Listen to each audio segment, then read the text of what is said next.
A very good morning everybody. Today I, Ananya Khetrapal of class 9B is here to present something on the Nagasaki Day.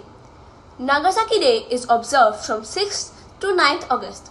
It's observed to commemorate about the fat man, the atomic bomb that was thrown on the city of Nagasaki during World War II. It led to 80,000 deaths. So today I am here to present a poem on the Nagasaki Day. It's not a mere sphere, a bomb against content, a bomb against human zest, a bomb against everything, clear, unclear. Hiroshima, Nagasaki bleeds, NYC indeed. Existence lies down, it goes high when they count. Destruction in lead, for the city in need. No, I don't. For me, these aren't matters. I suffer those who had bucket lists and now feel shattered. Not content, no pity, the feeling of doubt for the 4-0 biggie. Too many dreams, a ton of shrouds, all went away with that sphere allowed. This is a poem written by Arpita of class 11. I hope you liked it. I would conclude with the help of a quote.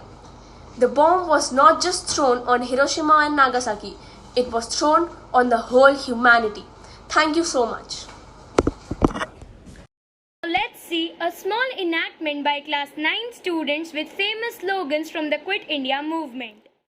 The fall of the Crips mission resulted in the August movement or the Quit India movement, which was launched by Gandhiji during the Bombay session of the All Indian Congress Committee on 8th August 1942.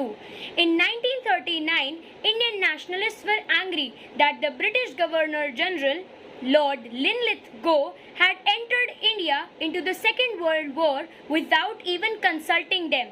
In order to protest against sending Indian troops to fight in the Second World War, Gandhiji demanded immediate independence of the nation, and he coined the term "do or die." It was endorsed after the talks between Congress and the British had failed.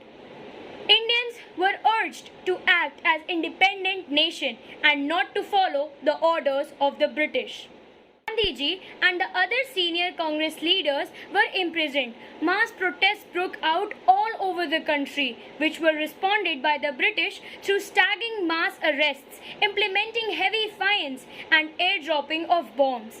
The Quit India campaign was effectively crushed. The British refused to grant immediate independence to the Indians, saying that it could only happen after the war had ended. Sporadic small-scale violences took place all over the country. The British arrested thousands of leaders and kept them imprisoned until 1945. Before you discuss the resolution, let me place before you one or two things. I want you to understand two things very clearly and consider them from the same point of view from which I am placing them before you. I ask you to consider it from my point of view because if you approve of it, you will be enjoined to carry out all I say. It will be a great responsibility. There are people who ask me whether I am the same man that I was in 1920 or whether there has been any change in me or you. You are right in asking that question. Let me, however, hasten to assure that I am the same Gandhi as I was in 1920. I have not changed in any fundamental respect. I attach the same importance to non-violent that I did then. If at all my emphasis on it has grown stronger, there is no real contradiction between the present resolution and my previous writing and utterance. Occasions like the present do not occur in everybody's and rarely in anybody's life. I want you to know and feel that there is nothing but pursuit of ahimsa in all that I am saying and doing today. The draft resolution of the working committee is based on ahimsa. The contemplated struggle similarly has its roots in ahimsa. Therefore, there is any among you who has lost faith in ahimsa or is wearied of it, let him not vote for this resolution. Let me explain my position clearly. God has vouchsafed to me a priceless gift in the weapon of ahimsa. I and my ahimsa are on our trail today.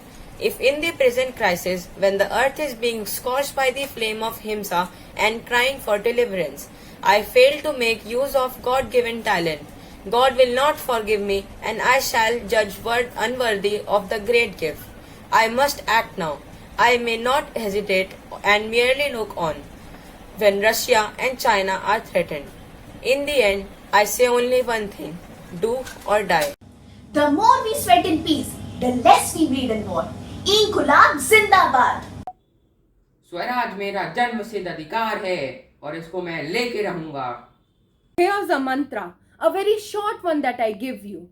You may imprint it in your heart and let every breath of yours give expression to it. The mantra is Inqilab Zindabad. Now, as we are nearly to the end of this event, let's rise for the national anthem. Jana Gana मन अधिनायक जय हे भारत भाग्य विधाता पंजाब सिंध गुजरात मराठा द्राविड उत्कल बंगा विंध्य हिमाचल यमुना गंगा उच्चल जलधि तरंगा तव शुभ नामे जागे तव शुभ आशीष मांगे गाहे तव जय गाथा जन गण मंगलदायक जय हे भारत भाग्य विधाता जय हे जय हे जय हे जय जय जय जय हे